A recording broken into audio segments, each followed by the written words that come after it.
Welcome back to my Ezreal feedback. You can see the enemy is trying to invade this top side of the entrance. So it's a good place to place a ward down here, because then you can regroup with the rest of the team and prepare for an invade. If you don't want to use this if you don't want to use this ward, you have to stand and watch from this entrance here,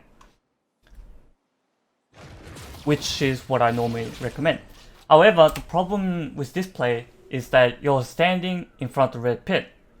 You don't want to stand here because you don't have vision of enemy invading into your jungle. You won't be able to see them until they're up to this point, which at that stage you have to use your flash or you'll risk dying. So it's always best to stand and watch from the open area here, away from this side, because this wall here, for example like Thresh or Blitz, they can use it to hide themselves and hook. So you want to stand on this bottom side of the jungle, or you can stand this side next to this pebble, I would say. But then you got a clear vision of enemy up to the bush, so you can sort of see them approaching your jungle, so you can easily just walk away.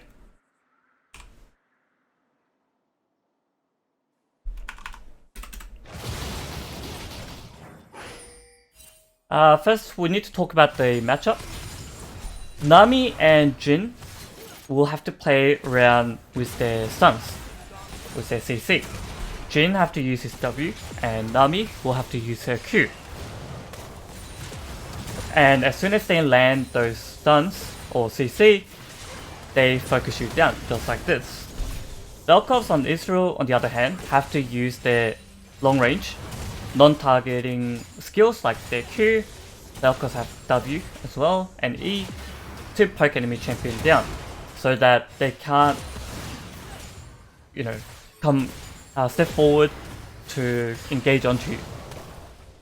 So you're doing very nice. You're targeting Jhin, who is the main source of damage, and his health is pretty low, so he's not going to feel confident enough of fighting you fully head on.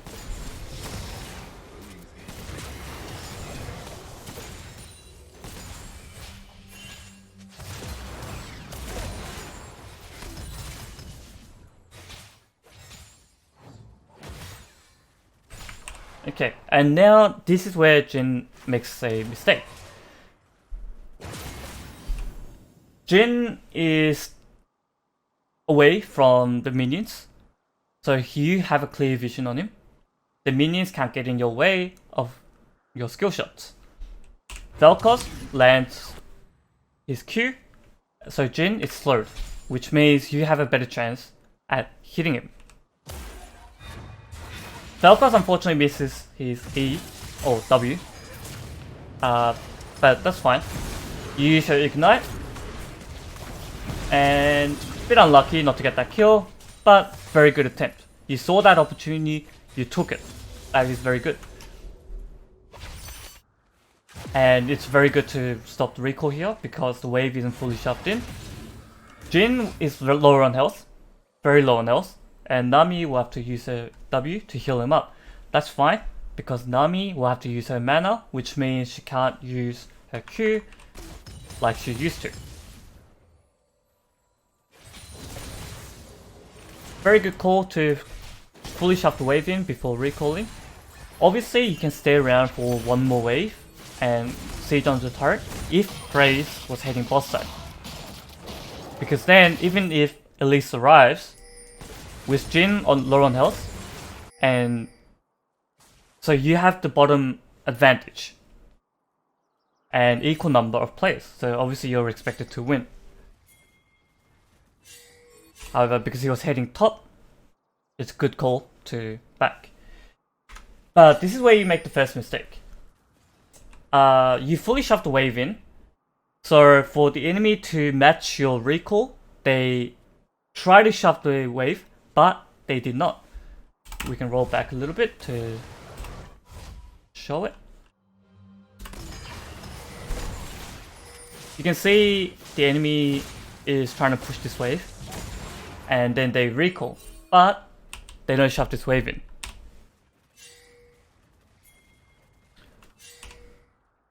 And then you arrive at that time.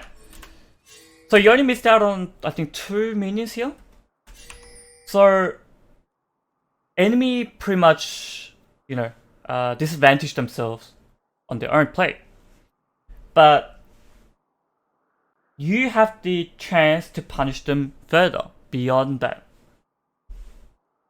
What I mean by that is we need to look at the current minion wave. There's currently 2 melee minions on your wave against 3 melee minions in the enemy wave. 3 caster minions in your wave against 6 caster minions in their wave, and equal number of cannon minions. So you can definitely see that the enemy have a bigger wave. What does this mean? It means that this is a pulling wave. So with enemy recalling just now, it will take them time to arrive back at the lane. So what kind of decisions can you make? The only correct call here is to burn the wave by last hitting their minions. But unfortunately, you make the mistake of pushing this wave like this. So what you're looking to do here is, or what you're supposed to be doing here, is to just last hit the enemy and let the minions burn all the CS here that the enemy could have gotten, so that they miss out on both the gold and the EXP. It's not always about the gold, it's sometimes about the EXP as well. So you could have burnt an extra, I would say, half a wave here if you didn't push that wave, at least. So it could have been bigger than that.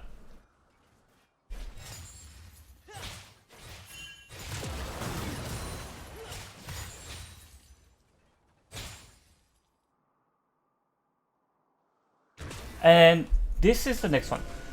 I do not recommend warding the actual objective itself, like the dragon pit.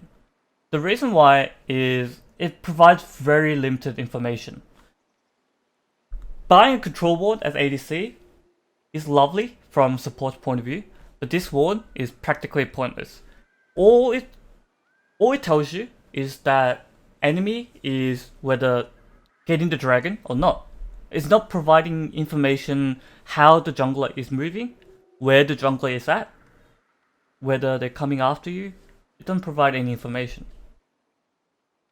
What I recommend here is to set up the ward over here, so that you have information where if Elise is coming down to boss side. If you can go further, which with this kind of wave, it's pretty hard. But if you can go further, set it up right in the middle so that it provides vision for min as well. It's only like a small distance, but that extra small distance can cover this side of the fog of war.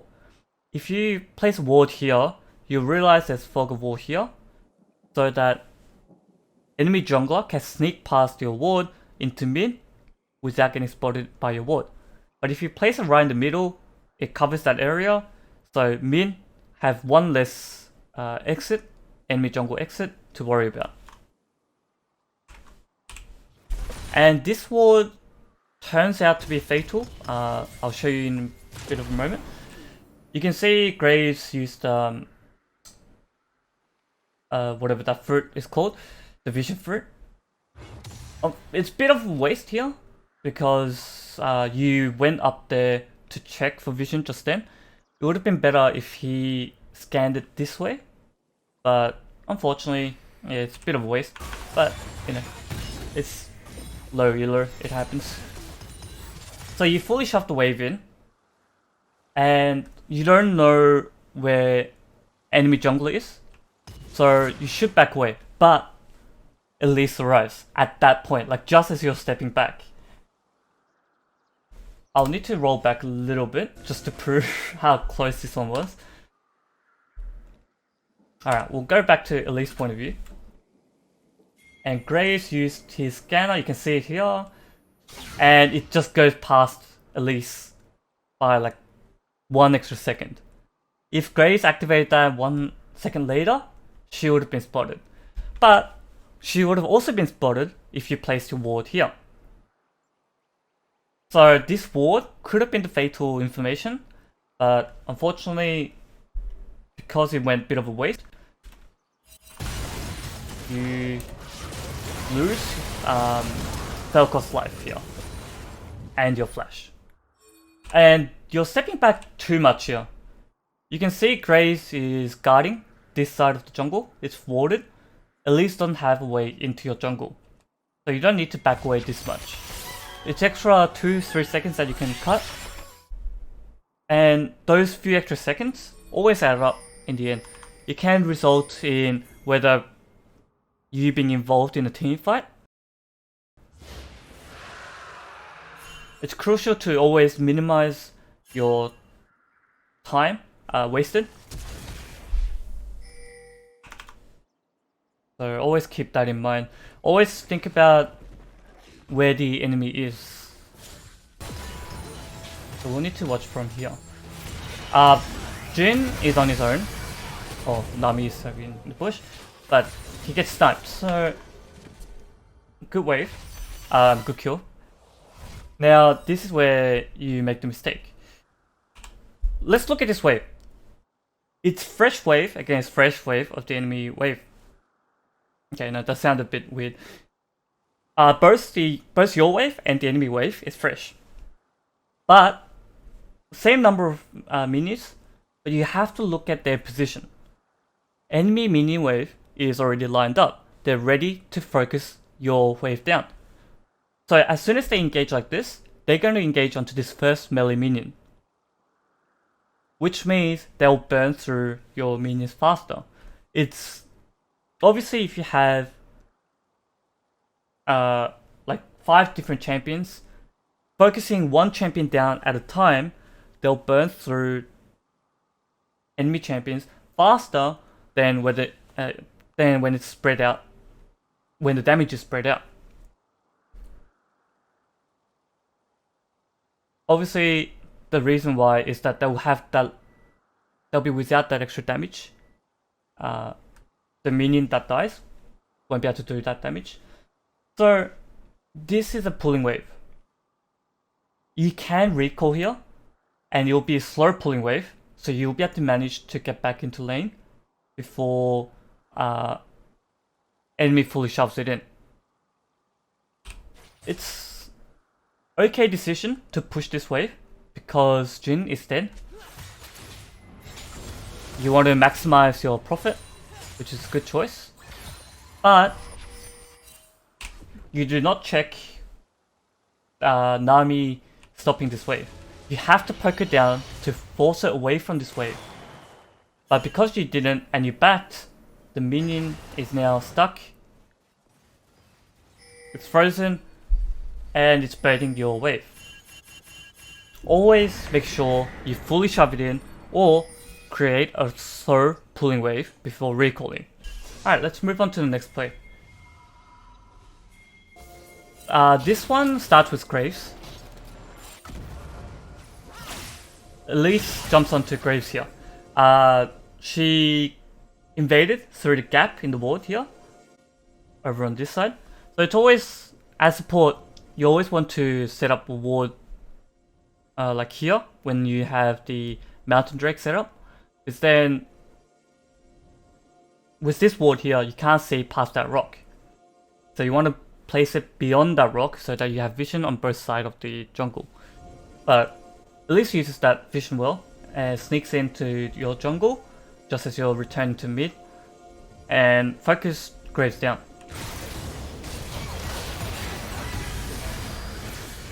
And Vel'Koz gets wrecked by Veigar.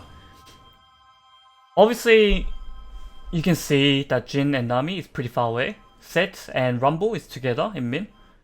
So this is pretty much one-on-one. So you using your E here is a bad call. You want to save that E for dodging crucial CC. You don't want to use it for damage. You could have used your Q, and as soon as you land your Q, you got Ice Gauntlet to chase after him. There's no need to use this E here. And because you used your E,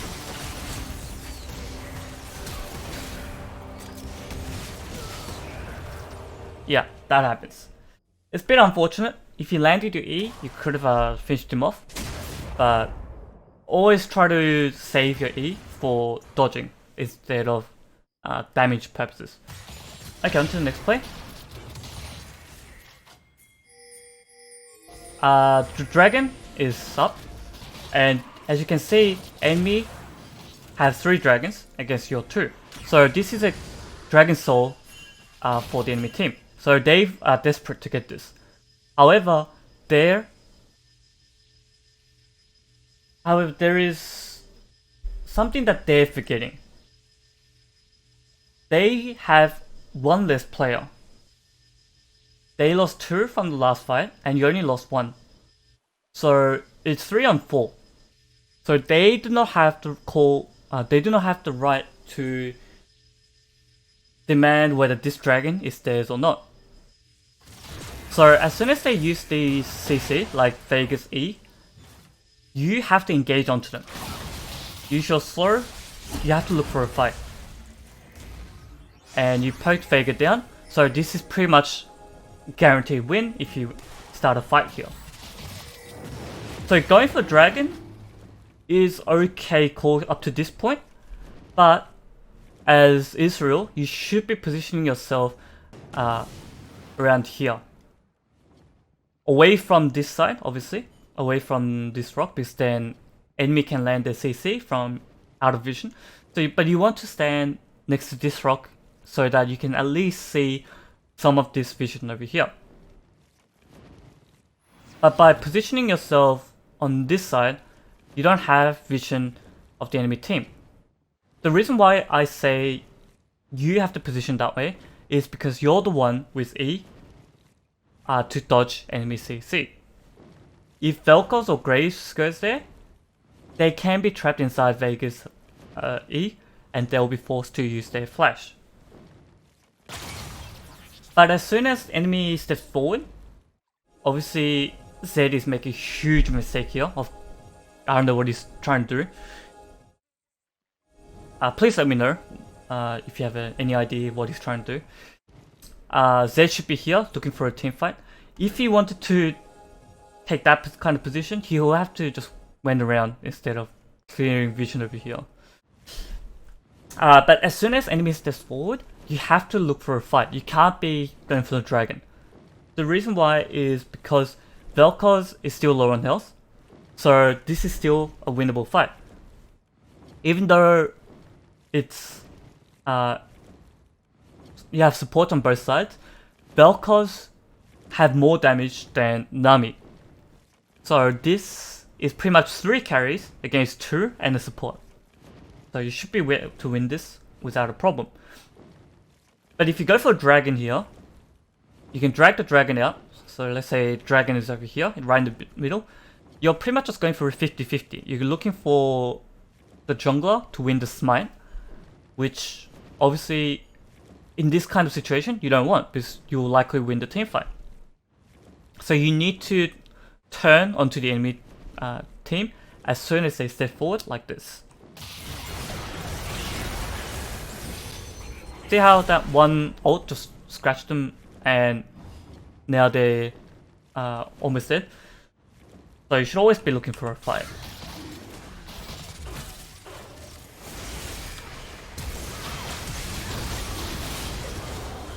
The enemy made... This is not your good play. The enemy made a huge mistake. They have 2 players back at the base, and yet they're still trying to compete for it. So you always have to penalize them for making mistakes. When you see these kind of glorious opportunities, always be aggressive. But this is where you make the mistake as well. You got the kill, 40 seconds on this timer. What is your call? Obviously there's 2 types of calls that you can make here. One is going for the turret at bot lane. The other is finishing the game. The reason why you can come to this kind of conclusion is that you have to look at the minion waves first and the death timer. With 40 seconds, you can sort of see yourself marching into the enemy base and ending the game. If you look at the minion wave, this one is the closest to the objective, so you can probably push until the inhibitor. But obviously out of the two, ending the game is a better option.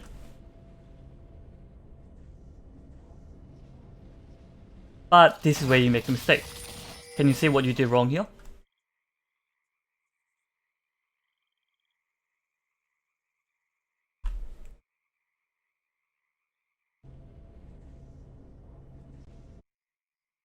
The reason why this is a bad call is because there's a turret currently in place.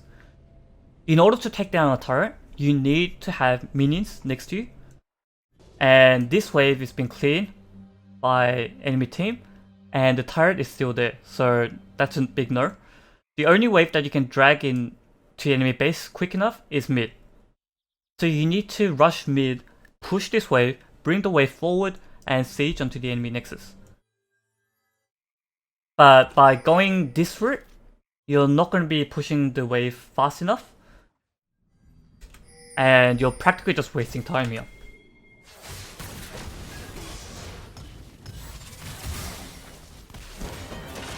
And I'm not sure if Zed gets killed here? Okay, no, he doesn't. Good. But yeah, you could have looked to potentially end the game there, but unfortunately, you get nothing out of it. You get one turret, but if you went bot lane, you would have gone both turrets here. So that was a big mistake. It's fine even if you can't end the game. As long as you get this turret, you pretty much make the nexus open. You can end the game at any time as long as enemy make a mistake. So pushing the wave in mid would have been the better call.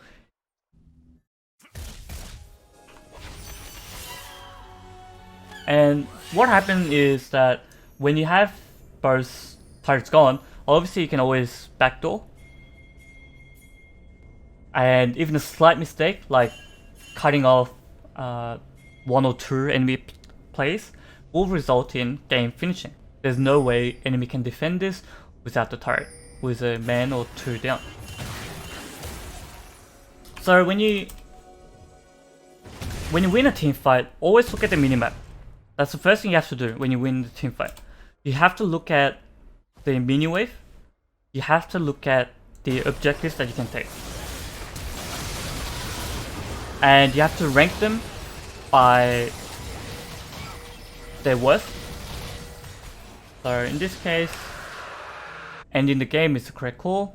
But to do that, you need to push the wave. So you should have rushed mid. I think that will be all for this video, and then I'll see you next time. Thank you.